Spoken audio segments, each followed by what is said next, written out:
মুখ্যমন্ত্ৰী ডাঙৰীয়া ইতিমধ্যে কৈছে যে যিমানখিনি মানুহৰ হাতত ৰেচন কাৰ্ড আছে সবে কি পাব, অৰুণোদয় পাব। অৰুণোদয় ফৰ্ম ফিল আপ কৰিছে নে আপোনালোকে? ফৰ্ম ফিল আপ কৰিছে, কাগজ গৈছে, যোৱা নাই? আৰু কোনে কাম কৰি আছে এই এৰিয়াত? আহি আছে, আপোনালোকৰ তাত ফৰ্ম আহি আছে, সবে ফৰ্ম ফিল আপ কৰি দিব। যোনে যোনে অৰুণোদয় পোৱা নাই সবে ফৰ্ম ফিল আপ কৰি দিব। আজি যিসকলৰ ৰেচন কাৰ্ড আছে তেখেতসকলে 5 কিলো চাউলটো পাবই এজনত।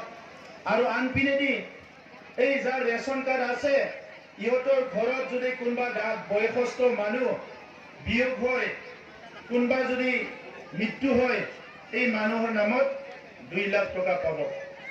যদি বেমাৰ হয় তেতিয়া কি হ'ব? 5 লাখ টকালৈকে পইচা দিব নালাগে, চৰকাৰী হস্পিটালত যায়, য'তে যায় ফ্ৰী চিকিৎসা পাব।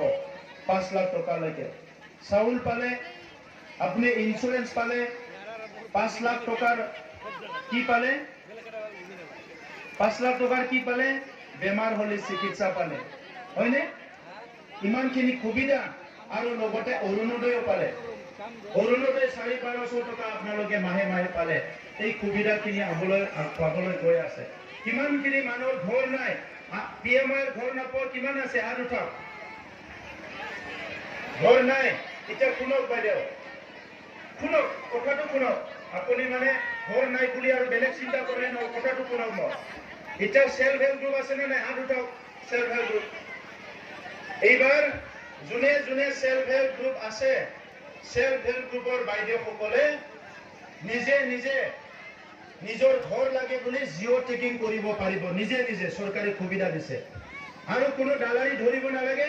কোনো অফিচাৰক আপোনালোকে এই অলপ চাই দিয়কচোন, এইফালে মানুহখিনিক দেখা নাই। অফিচাৰক আপোনালোকে কোনো ঘুষ দিব নালাগে। ডাইৰেক্ট আপোনালোকে নিজৰ ঘৰ নিজে জিঅ' টেকিং কৰিব পাৰিব, বুজিছেনে? জিঅ' টেকিং কৰিব পাৰিব।